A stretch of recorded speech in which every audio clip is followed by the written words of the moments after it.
Hi friends, പുതിയൊരു വീഡിയോയിലേക്ക് സ്വാഗതം. ഇന്ന് നമ്മൾ തൃശ്ശൂരിലെ കാളത്തോടാണുള്ളത്. അതെവിടെ വന്നേക്കണെന്ന് നിങ്ങൾക്ക് എല്ലാവർക്കും അറിയാം.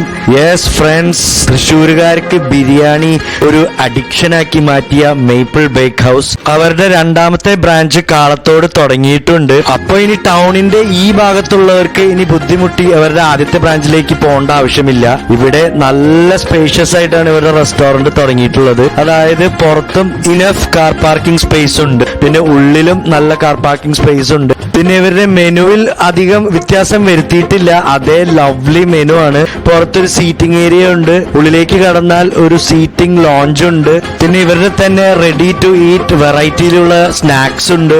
ഇവരുടെ ആദ്യത്തെ ബ്രാഞ്ച് വെച്ച് കമ്പയർ ചെയ്യുമ്പോൾ കുറച്ചും കൂടി സ്പേഷ്യസ് ആയിട്ടാണ് ഫീൽ ചെയ്യുന്നത്. അതായത് കുറച്ചും കൂടി ഓപ്പൺ ആയിട്ടുള്ള ഒരു ഏരിയയും അതേപോലെ നല്ല ആ ഒരു നാച്ചുറൽ ലൈറ്റ് നന്നായിട്ട് വരുന്ന രീതിയിലാണ് ഇവിടെ ഫീൽ ചെയ്യുന്നത്. പിന്നെ ആംബിയൻസിനെ കുറിച്ച് പറയുകയാണെങ്കിൽ ഇതാണ് ഇവരുടെ കോമൺ സീറ്റിംഗ് ഏരിയ, നല്ല സ്പേഷ്യസ് ആണ്. ഈ കാണുന്നതാണ് ഇവരുടെ ഫാമിലി ഡൈനിങ് സ്പേസ്, അതും നല്ല സ്പേഷ്യസ് ആണ്. കുറച്ചധികം ഫാമിലീസിന് ഒരുമിച്ചിരുന്ന് കഴിക്കാവുന്ന രീതിയിലാണ് സെറ്റ് ചെയ്തിട്ടുള്ളത്, അത്ര കൺജസ്റ്റഡ് അല്ല. പിന്നെ ഇവിടെയും ഒരു വാഷ്റൂം ഫെസിലിറ്റി ഉണ്ട്. ഇവിടെ തുടങ്ങിയിട്ട് അധികം ദിവസം ആയിട്ടില്ല, അപ്പോഴത്തേക്കും നല്ല തിരക്കായി തുടങ്ങിയിട്ടുണ്ട്. അതാണ് ഇവരുടെ ബിരിയാണിയുടെ ഒരു പവർ. അധികം താമസിയാതെ തന്നെ ഇവരുടെ പ്ലേറ്റിൽ ഇല വെച്ച് വിളമ്പി തുടങ്ങി. അതും ഇവരുടെ റെഗുലർ ചമ്മന്തി, അച്ചാറ്, റൈത്ത എല്ലാം ഉണ്ട്. പിന്നെ ഇവരുടെ ബിരിയാണിനെ കുറിച്ച് ഞാൻ പറയേണ്ട ആവശ്യമില്ലല്ലോ, നിങ്ങൾക്ക് എല്ലാവർക്കും അറിയാം. ശരിക്കും ഒരു ടിപ്പിക്കൽ ദം ബിരിയാണി അല്ല. അതായത് ഇത് റൈസും അതേപോലെ ഇതിലുള്ള മസാലയും സെപ്പറേറ്റ് ആയി ഉണ്ടാക്കി മിക്സ് ചെയ്ത് തരുന്ന ഒരു കിഡിലൻ ബിരിയാണിയാണ്. ഒരു റാവുത്തർ സ്റ്റൈൽ ബിരിയാണി എന്ന് വേണമെങ്കിൽ പറയാം. അപ്പൊ നമ്മൾ ഇവരുടെ മാസ്റ്റർ പീസസ് ആയ 3 സ്പെഷ്യൽ ബിരിയാണീസ് ആണ് പറഞ്ഞിട്ടുള്ളത്. അതിൽ ഏറ്റവും ഇഷ്ടം എനിക്ക് ഇവരുടെ ഈ ചിക്കൻ ബിരിയാണി തന്നെയാണ്. അടിപൊളി ക്വാളിറ്റിയാണ് ചിക്കന്റെ, പിന്നെ നല്ല മസാല, പിന്നെ ഇതിന്റെ മുകളിൽ ആ പൊരിച്ച ഉള്ളിയുടെ ഗാർണിഷിങ്ങും എല്ലാം കൂടി ആവുമ്പോ ഒരു രക്ഷയില്ല. ആഹാ, ഈ ഒരു ബിരിയാണി കഴിച്ചു കഴിഞ്ഞാൽ നമുക്ക് വീണ്ടും വീണ്ടും കഴിക്കാൻ തോന്നും. അത്രയ്ക്കും നല്ല സൂപ്പർ ബിരിയാണിയാണ്. അതും ഇത് അൺലിമിറ്റഡ് റൈസ് ആണ്, അപ്പൊ നിങ്ങൾക്ക് എത്ര വേണമെങ്കിലും കഴിക്കാം. അതിനനുസരിച്ച് ഇവർ ഇതിലുള്ള ആ റെസ്പെക്റ്റീവ് മസാല തരുന്നതായിരിക്കും. പിന്നെ കോംപ്ലിമെന്ററി ആയിട്ട് അച്ചാറും കച്ചമ്പറും ഒക്കെ കിട്ടും. നിങ്ങളൊരു സീ ഫുഡ് ലവർ ആണെങ്കിൽ ഇവരുടെ ഈ നെയ്മീൻ ബിരിയാണി ഒരു മസ്റ്റ് ട്രൈ ആണ്. കാരണം ഇത്രയും വലിയൊരു കഷ്ണം നെയ്മീൻ വേറെ ഒരു ബിരിയാണിയിലും ഞാൻ കണ്ടിട്ടില്ല. നല്ല സോളിഡ് ഫ്രൈഡ് നല്ല മസാലയോട് കൂടിയുള്ള നെയ്മീനാണ്. അപ്പൊ നല്ല ഫ്രഷ് മീനാണ്, അങ്ങനെ ഒരു പ്രത്യേക സ്മെല്ലൊന്നുമില്ല. കിഡിലൻ ബിരിയാണിയാണ്, ഇതൊരു മസ്റ്റ് ട്രൈ തന്നെയാണ്. പിന്നെ ഇതിനും അൺലിമിറ്റഡ് റൈസിന്റെ കൂടെ ഇതിന്റേതായ മസാല തരുന്നതായിരിക്കും. സാധാരണ ഏതൊരു ബിരിയാണി കഴിക്കുകയാണെങ്കിലും റൈത്ത എടുത്തിട്ടാണ് ഞാൻ കഴിക്കാറ്, പക്ഷെ ഇവിടെ റൈത്ത തൊടണ്ട വന്നില്ല എന്നുള്ളതാണ് ഒരു പ്രത്യേകത. പിന്നെ പറഞ്ഞതാണ് ഇവരുടെ മറ്റൊരു സ്പെഷ്യൽ മാസ്റ്റർ പീസ്, ഇവരുടെ മേപ്പിൾ സ്പെഷ്യൽ ബീഫ് ബിരിയാണി. ഈ ഒരു ബിരിയാണിയിൽ നിങ്ങൾ ശ്രദ്ധിച്ചു നോക്കിയാൽ കാണാം, ഈ ഒരു റേറ്റിന് നല്ല ക്വാണ്ടിറ്റി ബീഫാണ് കിട്ടുന്നത്.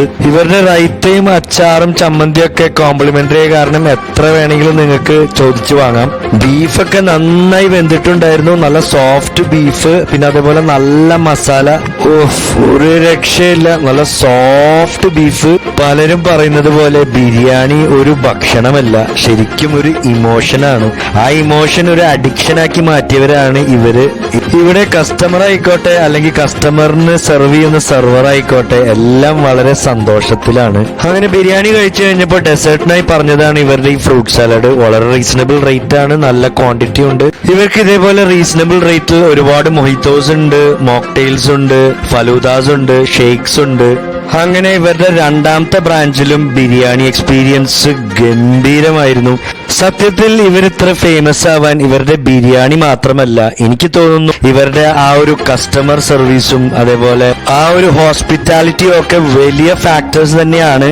അതായത് ഇവിടെ വരുമ്പോൾ ഒന്നില്ലെങ്കിൽ ഇവരുടെ ഓണർ ബച്ചുഭായ് അല്ലെങ്കിൽ അദ്ദേഹത്തിന്റെ വാപ്പ സുലൈമാൻ ക ആരെങ്കിലും ഉണ്ടാകും.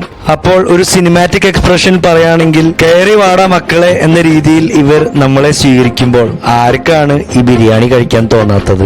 അതായത് കസ്റ്റമർ ഈസ് കിങ് എന്ന വാക്യം അർത്ഥവത്താക്കുന്ന രീതിയിലാണ് ഇവരെല്ലാ കസ്റ്റമേഴ്സിനോടും ഡീൽ ചെയ്യുന്നത്. അതായത് ആര് വന്നാലും അവർക്കുള്ള ആ ഒരു ഇമ്പോർട്ടൻസും വാല്യൂ കൊടുത്തുകൊണ്ട് സ്നേഹത്തോടു കൂടി ബിരിയാണി വിളമ്പി വയറും മനസ്സും ഒരേപോലെ നിറയ്ക്കുന്ന ഒരു കിഡിലൻ സ്പോട്ടാണ്. ഇവിടുത്തെ ഓണേഴ്സ് ആയാലും മാനേജർ ആയാലും സെർവേഴ്സ് ആയാലും ആരും ഒരു പുഞ്ചിരിയോടെ അല്ലാതെ നമ്മളെ സ്വീകരിക്കുന്നതല്ല. അതായത് ഒരു കല്യാണ വീട്ടിൽ പോയാൽ ബന്ധുക്കളെ എങ്ങനെയാണ് സൽക്കരിക്കുക, അതേപോലെയാണ് ബച്ചുക്കയും സുലൈമാൻക്കയും ഏതൊരു കസ്റ്റമർ വന്നാലും അവരെ ഇരുത്തി ബിരിയാണി കൊടുത്ത് സൽക്കരിക്കുന്നത്. വയറും മനസ്സും നിറച്ചിട്ടേ വിടുള്ളൂ. അപ്പൊ എന്താ പരിപാടി? നിങ്ങൾക്കും ഈ ഒരു എക്സ്പീരിയൻസ് കിട്ടണ്ടേ? നേരെ വിട്ടോ മാപ്പിൾ ബേക്ക് ഹൗസിലേക്ക്. അപ്പോ അടുത്തൊരു വീഡിയോയിൽ കാണാം. അതുവരേക്കും stay safe, stay healthy, by.